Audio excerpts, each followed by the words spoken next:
আজকে আমরা যা শুনবো আমাদের হেদায়েতের উদ্দেশ্যে শুনবো, আমাদের লাইফটারে চেঞ্জ করার জন্য শুনবো। This Quran is a life changer.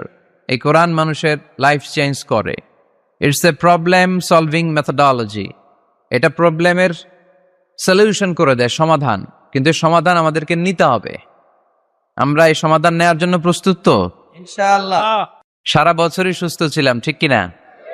পুরো বছরই আমাদেরকে রিজিক দিয়ে ধন্য করেছে কে? এত সুখে থাকার পরেও ভূতে কিলায়, ঠিক কিনা? আমরা কমপ্লেইন করি, আল্লাহ এইটা নাই, ওইটা নাই, এইটা চাই, ওইটা চাই, এইটা লাগবে, ওইটা লাগবে। তো এই জন্য রাসূল সাল্লাল্লাহু আলাইহি ওয়াসাল্লাম বলেছেন, উনজুর ইলা মান হুয়া আসফালা মিনকা। তোমার চেয়ে যে নিম্নগামী অবস্থানে আছে তার দিকে তাকায় দেখো যে তুমি কত সুখী, তাই না? তোমার চেয়ে উপরের দিকে যারা আছে তাদের দিকে তাকিও না, নিচের দিকে যারা আছে তাদের দিকে তাকাও। হাসপাতালের বার্ন ইউনিটে যান, আগুনে ঝলসে গিয়েছে যে সমস্ত মানুষের দেহ, তাদেরকে ভর্তি করা হয় হাসপাতালের বার্ন ইউনিটে। ওখানে গেলে দেখবেন যে তারা কিভাবে চিৎকার করে, সারা দেহটা ঝলসে গিয়েছে, জ্বলে পুড়ে ছারখার। রক্তের মধ্যে একটা উপাদান আছে প্লাজমা, এটারে ঠান্ডা করে ভিতরে ঢুকাইতে হয়। চিৎকার আর চিৎকার। হাসপাতালে ভর্তি ক্যান্সার রোগীকে দেখে আসেন, আমার তো এইটা লাগবে, ওইটা চাই, ওইটা চাই।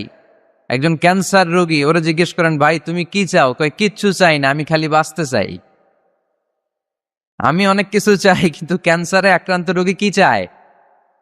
একটা চাওয়া, তার এইটা ওইটা, বাড়ি ঘর ধন সম্পত্তি কিচ্ছু লাগবে না, সে শুধু কি চায়? বাঁচতে চায়। এজন্য বেঁচে যে আসি, এজন্যই পড়তে হবে আলহামদুলিল্লাহ। মাবুদ তুমি যে বাঁচিয়ে রেখেছ, বেঁচে আছি আলহামদুলিল্লাহ। এজন্য সবসময় আলহামদুলিল্লাহ পড়তে রাজি আছেন তো? কারণ হিউম্যান ডিমান্ডস আর আনলিমিটেড। মানুষের চাহিদার কোনো শেষ নাই। আছে নারী আছে, বাড়ি চাই, বাড়ি আছে, গাড়ি চাই, এটা আছে, ওটা চাই, ওটা আছে, সেটা চাই।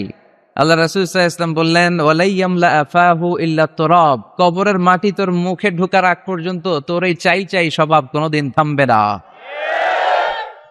লাউ আন্না লিকুল্লি ইবনি আদম ওয়াদিয়ান মিন যাহাব আহাব্বা আন ইয়াকুনা লাহু ওয়াদিয়ান। আল্লাহ রাসূল সাল্লাল্লাহু আলাইহি ওয়াসাল্লাম বললেন, বনি আদমের প্রত্যেককে যদি একটা করে জান্নাতের স্বর্ণের পাহাড়ের মালিকও বানিয়ে দেয়া হয়। স্বর্ণের পাহাড় দেখছেন আপনারা? আমিও দেখি নাই। তো এই স্বর্ণের পাহাড় প্রত্যেককে যদি একটা করে আল্লাহ মালিক বানিয়ে দেয়, তারপরেও আমরা প্রত্যেকে আরেকটা পাহাড়ের মালিক হওয়ার জন্য ট্রাই করব। স্বভাব। আসলে সমস্যাটা কি? স্বভাব। বুঝে শুনে উত্তর করেন তো, একটা স্বর্ণের পাহাড়ের মালিক যদি আমি হই, শুধু আমি না, আমার 14 পুরুষ এটারে বিক্রি করে খেয়েও কি শেষ করতে পারবো? তাইলে আরেকটা স্বর্ণের পাহাড় লাগবে কেন আমার? আল্লাহ রাসূল সাল্লাল্লাহু আলাইহি ওয়াসাল্লাম বললেন, একটা স্বর্ণের পাহাড়ের মালিক হলেও আরেকটা স্বর্ণের পাহাড়ের জন্য মানুষ পাগল হয়ে যাবে। ওয়ালাইয়ামলা আফাহু ইল্লা তুরাব।